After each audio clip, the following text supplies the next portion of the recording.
Hello, I'm Snake. Hi guys, I'm Emmy Dell'Orfano. I'm a music education major, and here is my study. It's called Mission Statements in the Online Presence of Children's Courses, a Content Analysis. So why this study? I'm a music ed major, my concentration is in voice, and I did my student teaching high school choir. So this is my specialty. There's a lot of discourse on the real purpose of music education and the benefits.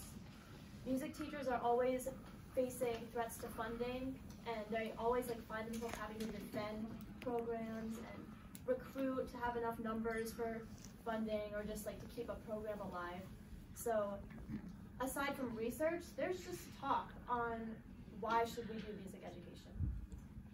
And in a rapidly changing world, especially post-2020, things are changing, society's progressing, it's important to see where music education is going, and education in general. So again, researchers are always seeking to answer why music education. There's a lot of literature on the benefits of education, such as there's neurological benefits, academic benefits, social benefits. So working in a choir or an ensemble, you learn collaboration, and there's been studies on self-efficacy, interviews with students on how they feel about themselves. And there's also lots of research on nonprofit youth arts organizations, not so much just children's choruses, so that's why I'm focusing on the children's choir, but there's a lot of literature on just arts organizations in general. They view their mission statements as representative of their core identities. You go to their website, it's right there. So a lot of research focuses on the mission statement itself. And through that literature, there has been found this tension between social progress and musical excellence. So focusing on music groups, you can have a mission statement that preaches musical excellence, high quality education, high quality performances, but at the same time, they're talking about accessibility and community. And in theory, those values do not work together. For example, if you have a very high caliber children's chorus, students may have to audition to get in, apply to get in, pay expensive tuition. But that's all an accessibility issue, because then students from lower socioeconomic backgrounds who maybe didn't get the training they need to pass an audition or the funding can't participate. But then the same programs might be saying, we want to include more people and increase diversity and help the community.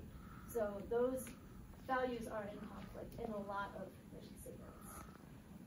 So my research questions are, what qualities do children's choruses share in their mission statements, and how is the mission manifest in public messaging? So I selected 12 well-known children's choruses in the US, and one in Canada because it's huge. And I came up with this list just by choruses that I knew. So no one participated or anything. I just made up a list of choirs spread across America, and again, the one in Canada.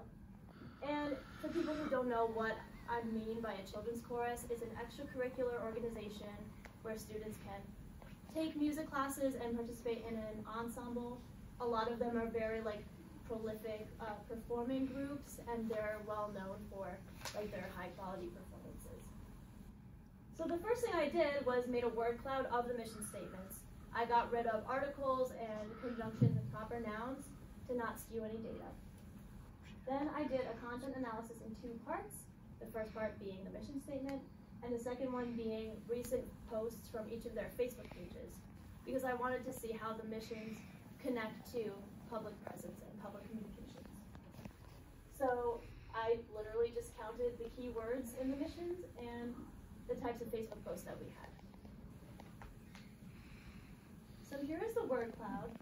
Right off the bat, we can see words that are standing out. So music, choral, mission, excellence, community, skills, backgrounds, education, children. You guys can see for yourself the other words that are sticking out. So here's my data from the mission statements. You can see the names of the choruses and the region, which I noted in case there was a correlation. I didn't find any correlation with region, but I did find important numbers on the two themes.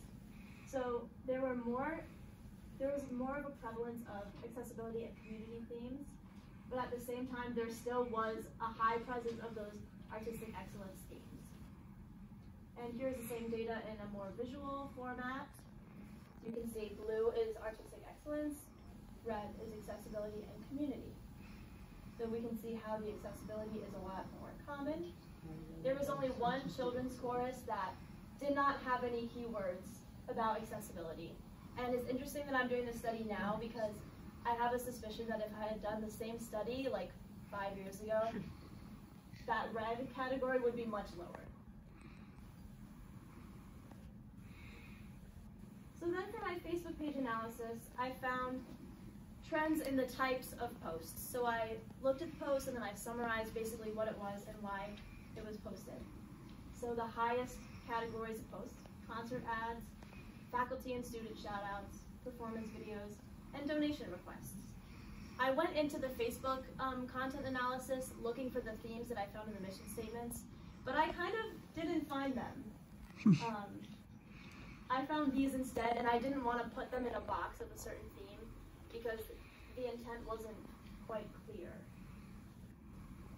So here is that data. So you can see that concert ads, the yellow, were the most common. By concert ad, it could be anything from like an event on Facebook, like a Facebook event, or an advertising video to come see the concert, or a flyer or something. Performance videos were also pretty high. Again, some of them were just like live recordings of a performance, or like full-blown music videos. Like some of these courses have a lot of money and a lot of connections, and they can make like professional music videos, which are cool. And then faculty student shoutouts and donation requests were also quite common.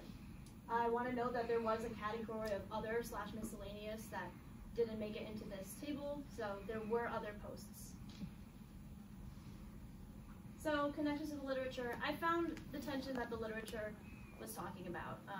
There was definitely a clash between we want us to be really successful and musically skilled versus we're going to increase diversity. Those don't always conflict, but in theory there's a lot of problems with those two things coexisting. Through the Facebook analysis, I realized that mission statements are marketing and children's courses are marketing. That's why there were the funding requests and all those Facebook posts that I couldn't really categorize. It's because children's courses, in their public online presence, they have to put their best face forward and cater to everyone. For example, you have one parent in New York City, they want their child to be a really good, skilled musician. They send their kid to Young People's Chorus of New York City because they have a good reputation, and their mission statement talks about musical excellence and like really good educators. Then there's another adult in the same community, no children, but they're very wealthy and they want to donate their money somewhere. They donate to Young People's Chorus of New York City because they want to donate to a group that advocates for diversity and inclusion. And they see that in the mission statement. So that's why the mission statement works. So in terms of limitations, I did a lot of assuming on this and a lot of judging by context clues. So when I categorized like the key words in the mission statements, I had to look at how it was said and what I thought those words meant in order to like categorize it for counting. If someone else did the study, the data very well may have come out different because they could have interpreted things differently. For future research, I would want to do, or I would want someone else to do, like an interview qualitative study with the people involved in these choirs to see how their words echo what is said in the mission statements and in the Facebook groups. And